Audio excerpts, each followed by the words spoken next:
কাৰ স্বাৰ্থত অসমত ভোটাৰ তালিকা বিশেষ সংশোধনী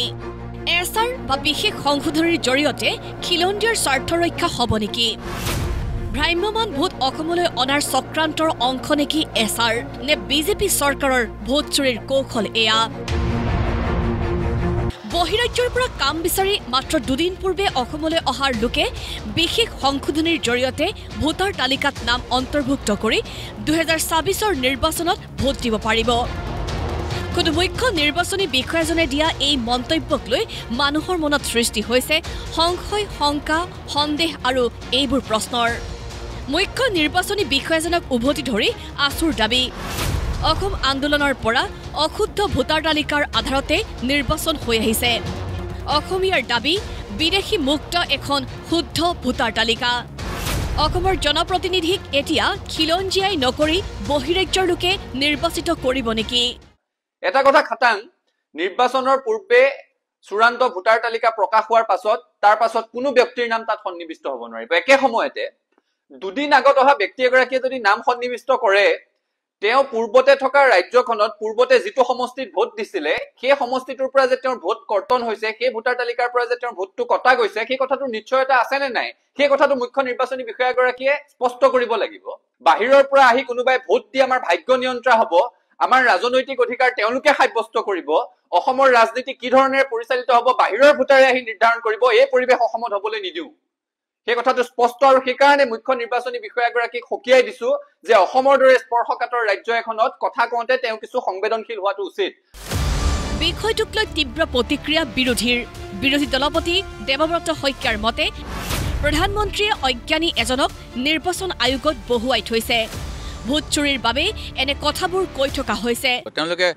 বিহাৰৰ পৰা নাম কাটি বোলে ইয়ালৈ গুচি আহিব ইউপিৰ পৰা নাম কাটি গুচি আহিব আৰু এই যিটো জ্ঞানেশ কুমাৰ নামৰ অজ্ঞানী এটা বহি আছে সেইটোৱেতো কয় যে যাৰ বোলে ফুটপাথত থাকে তাৰ বোলে ঘৰৰ জিৰ' দিয়ে MI কুৰেশ্বি নামৰ অন্য এজন ইলেকশ্যন কমিশ্যনাৰে কৈছে এইটো কেতিয়াও নহয় মিছা কথা য'ত ফুটপাথৰ ওপৰত পৰিলে সেই ফুটপাথৰ যিখন দোকান উদাহৰণস্বৰূপে ষ্টেট ফেডৰ শ্ব'ৰুম আছে তাৰ ষ্টেট ফেডৰ এড্ৰেছটোৱে দিব লাগিব সি যদি ভোট দিব বিচাৰে এইবিলাক ফটোৱা কথা কোৱা মানুহ এটা মোদী ডাঙৰীয়ে আনি থৈছে আৰু দেশখন ধ্বংস কৰিব বিচাৰিছে তাৰ বিৰুদ্ধে মই ভাবোঁ কংগ্ৰেছে ভাল পদক্ষেপ লওক বিৰোধী দলে পদক্ষেপ লওক আৰু আমাক ভোট নিদিলেও অসমীয়াকেইটাই নিজে বাচি থাকিবলৈ লাগে আঞ্চলিক দলকে ভোট দিয়ক তথাপিতো এই নীতিৰ বিৰুদ্ধে প্ৰতিবাদ কৰিব লাগে বিজেপিয়ে যেনেকৈ ক্ষমতা ল'ব বিচাৰিছে এয়া কি ভোটৰ দিন ডকাইতি প্ৰতিক্ৰিয়া সাংসদ অজিত কুমাৰ ভূঞাৰ নিৰ্বাচন মুক্ত আৰু নিকা হলে বিজেপি জয়ী হ'ব নোৱাৰে 2024ত পুনৰ চৰকাৰ গঠন কৰিবৰ বাবে অসমলৈ আনিছে এছআৰ ভোট চুৰি গাদী চুৰি এতিয়া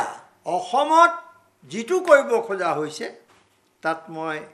ভোটৰ দিন ডকাইতি বুলি অভিহিত কৰিব খুজিছোঁ এটা ডকাইতি দেশ এটা ষড়যন্ত্ৰ সংবিধান আৰু গণতন্ত্ৰৰ ওপৰত কেনেকুৱা ধৰণৰ এটা আক্ৰমণ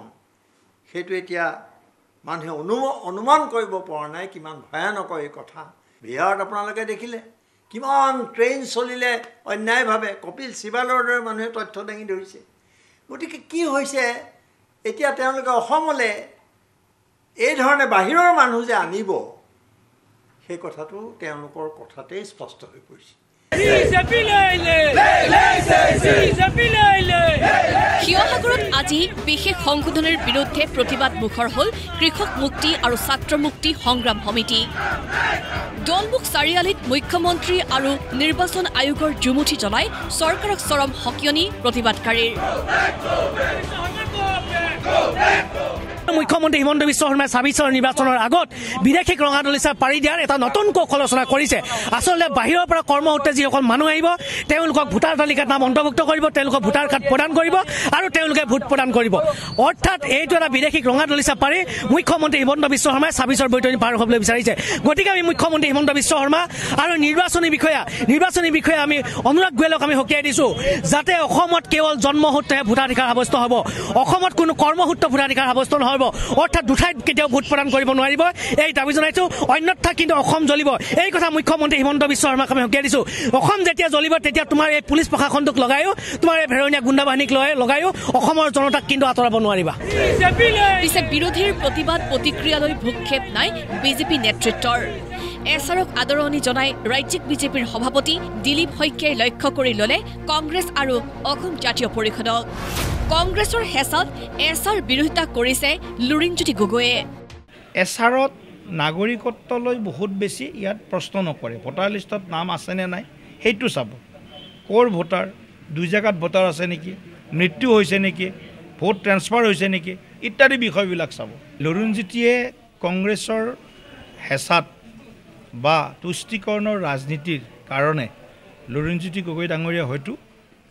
ইয়াৰ বিৰোধিতা কৰিছে। খিলঞ্জীয়া মানুহৰ হিতক প্ৰাধান্য দি লুৰিণজ্যোতি গগৈয়ে ইয়াৰ বিৰোধিতা কৰিব নোৱাৰে। ব্যুৰ' ৰিপৰ্ট, প্ৰতিদিন টাইম।